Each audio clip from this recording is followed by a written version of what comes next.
Welcome to a day in the life of someone without a stomach.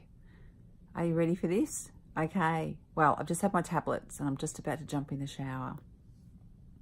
This is my cup of tea, and I need a cup of tea this size to get all my tablets down because there's so many. Look at the size of it compared to my head. You think, oh my God, you get through that. I almost do. There's a bit in the bottom. And I probably would sit here and finish it if I didn't have to get up and have a shower. But I've got to get up and have a shower. So let's get ready to start our day. Whew, wait for it. It's going to be a doozy. Breakfast for me is coffee. And I pretty much get through that as well. And oatmeal, which I have full cream milk and a little bit of honey so it doesn't taste like paper pulp in the morning.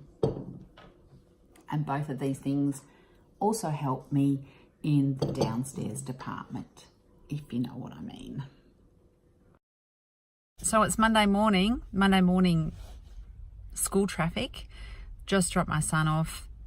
I've got to run a couple of errands before I head off to give a massage this morning. Oh, and I've already had 4 bowel movements before I left the house. So sometimes at 8:45, when I'm supposed to be in the car dropping my son off, I'm sitting on the toilet at home thinking I'm going to be late again. But you can't go anywhere when you need to go. And that's the joys of it, isn't it? Anyway, I've got to go. I've got to keep going. Otherwise, I'm really going to be late. So I'm running a little bit late. It's 9:20. The man at the post office was typing everything in with one finger and it took him 15 minutes and then I had to drop something off. So now I'm running a little bit late. I like to normally have a drink of coffee around 9:30 or tea, just to kind of keep my esophagus working. I find that if I leave it too long between meals, then when I try and eat something, it makes me feel really sick. So, but unfortunately, because I'm now running late, I can't do that. So I might just have to have a sip of water or something when I get there just before I start.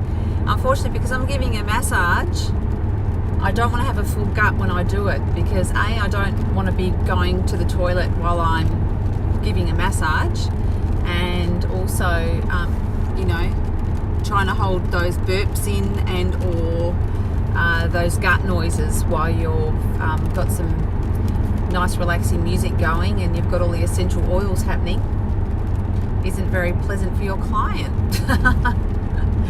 So unfortunately, my food is now going to have to wait until I've finished. I've got some snacks in the car, so I'll just eat those when I get out and try and get through this rain. Okay, see you again soon. So 11:35, I'm on my way home. My girlfriend offered me a coffee. I wasn't going to say no, so that's topped me up until I can get home and have a decent meal for lunch. So I haven't really had anything between breakfast and lunch. And what time did I have breakfast? About 8:15. So, but I always carry snacks in the car. I've got some chocolate here. I normally have a couple of bites of, a chocolate bar, or I've got some nuts here, or some biscuits, a muesli bar. Sometimes my energy starts to go ugh, and I need to fuel up.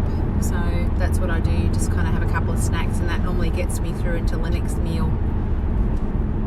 So always try and plan ahead.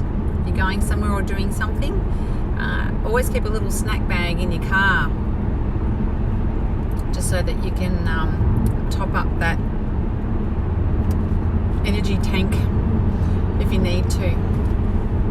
Anyway, I'll be home in 10 minutes, so I'll see you for lunch. So I've just got home and I've just had a client call. So they're going to pop past and pick up some artwork that they've purchased from me. So what does that mean for me? That means I don't get to make my lunch now because I don't like to eat when people are here. And there's a couple of reasons, obviously, because it's rude. And I feel a bit funny eating in front of people because I've got to eat slow, and sometimes when things get stuck, I make lots of funny noises, which my family are fine with because my family just ignore all my food noises now.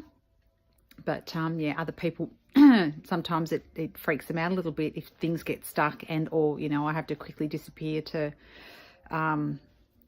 get rid of that food that won't go down. So that's one thing that I have sort of developed a little bit of, and that's eating in front of people. Bit of food-xiety. Is that a word? I've just made it up. There you go. So that does happen. Not all the time, but because I haven't had a proper meal since 8:15, I really don't want to do that. So it'll be a cup of tea and a sandwich after she leaves. But, you know, you got to roll with the punches. Okay, so it's 1:15 in the afternoon. I've just managed to make myself some lunch. So I have got a cup of tea and I have got toasted tomato and cheese sandwich. Now, as you can see, I've had 1/4 and some tea, and it's stuck here and it's stuck here. So I'm gonna have to sit here for about 5 minutes and try and let that go down, because I've left it longer than 4 hours in between proper meals.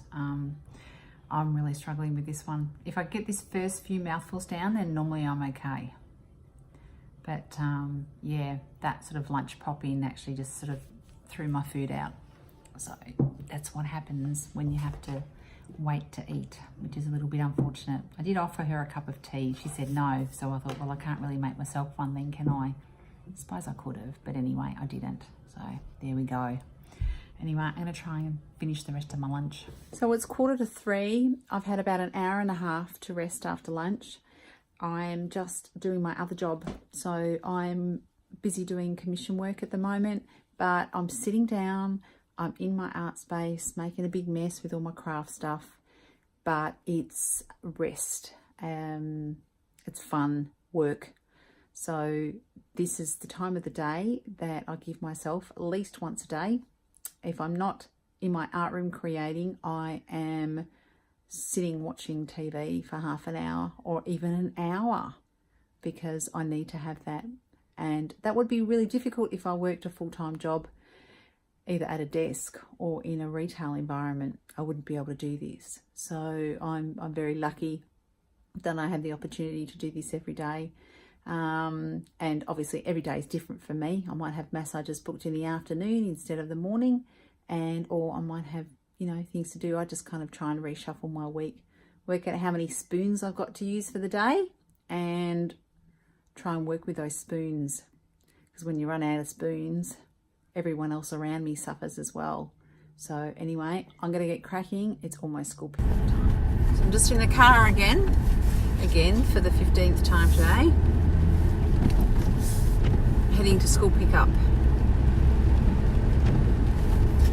Having a Mentos.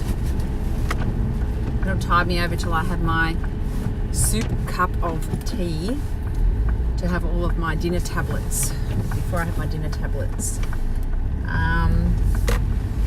And it's raining and it's been so cold today. And one thing of being about being skinny, I don't know how you, or you people that get snow,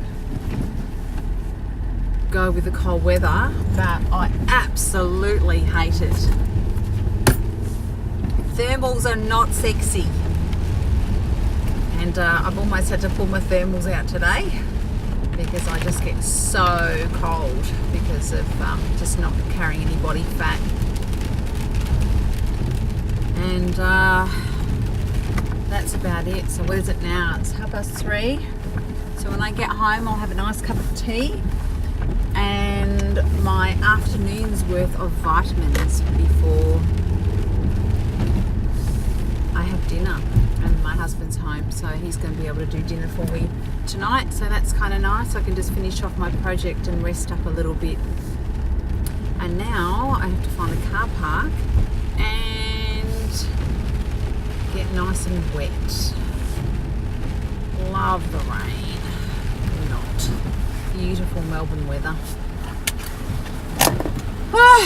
Back in my workspace, polishing off a homemade chocolate chip cookie. Do you know what? They make me feel so sick because they're so sweet and full of sugar, but something in here can't give up chocolate chip cookies, especially when I'm drinking tea out of a Bambi mug.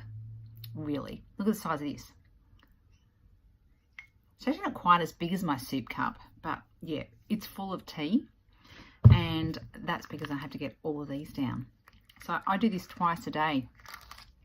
So here I have got, I don't take the same vitamins twice a day. Some I do, some I don't.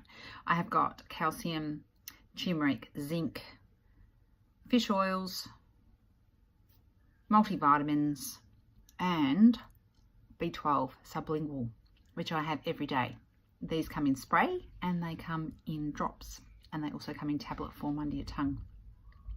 But don't just think that you can swap from B12 injections to a B12 sublingual, because sometimes that doesn't work for people with gastrectomies.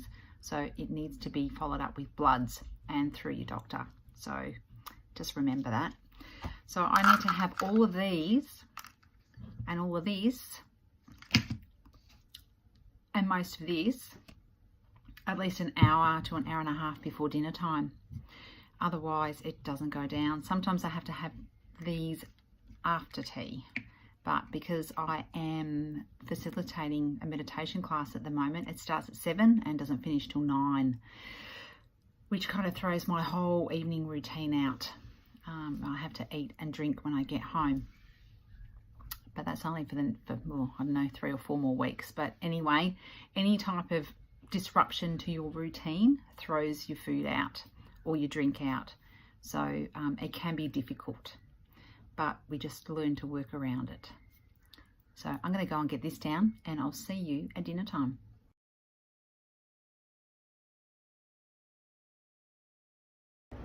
It is 10 to 7, so my students are almost about to arrive. I've still got my coat on because I've just turned the heater on because it's cold in here. It's a church hall that I use for my meditation classes. So I've set my blanket up, everything's ready to go, and hopefully I won't fall asleep on everybody. Normally this time of the night I am tired. If I started with 5 bars on my battery at the start of the day, by now I'm down to about 2. So I had to pick some vibes up in the car. So I turned Coldplay up really loud and I danced in the car and sang all the way here. So I'm hoping that that kind of lifts me up enough to get through the next couple of hours. So it's been a really long day today, just one of those days, Monday nights, and I don't know about you guys, but after 5 o'clock, I really just want to get in my pajamas and stay at home. That's just me, party animal.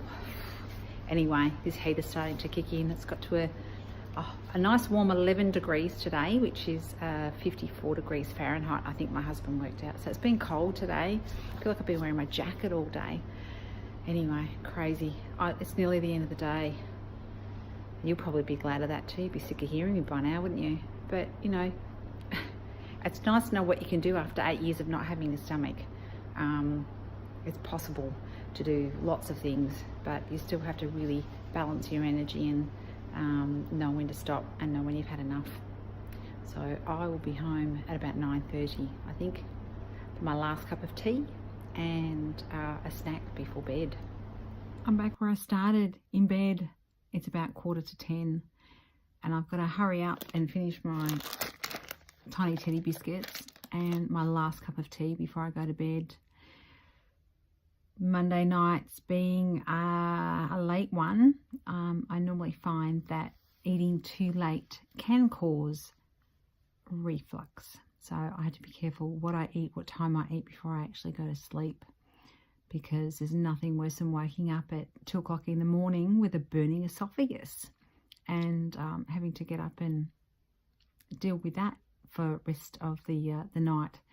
Not very pleasant having reflux, bile reflux, and I've noticed an increase of that since my gallbladder has been removed. So very, very conscious of what time I eat. So I need to get some of this in me pretty soon. Otherwise, I wake up hungry.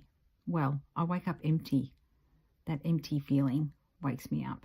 And if I drink too much tea before bed, I lay down, and the minute I lay down, I start this burping, and that's not very pleasant either. I hope you enjoyed my day. It's amazing what you can do with no stomach. It's pretty normal for me now. If things pop up during the day and you do have to skip meals or prolong meals, that can be a bit difficult. Bowels are very unpredictable. So, I don't know, you just have to go with the flow on the day when it comes to that. And anytime after 5 o'clock, I find that any food that I've eaten during the day settles in my bowels and can cause bloating, can cause gas, and a bit of discomfort. So if you're in the same room as me after 5 p.m, I cannot be held responsible for my flatulence. That's just the way things are. People just have to accept it. And there's plenty of other rooms in the house if people do not like my aroma. So that's how we roll in our house. And yeah, so that's it. That was fun. It was fun for me just to be able to share this with you. And life can go on after you have your stomach removed. And it does go on, and it can be pretty exciting. You just have to balance your day. And today was a little bit busier than most days for me. So I don't always do this every night because I could not sustain that at all. But when you have to do it, you can. It's possible. So it's a goodbye from me, and see you again soon. Let's do this again soon. Bye.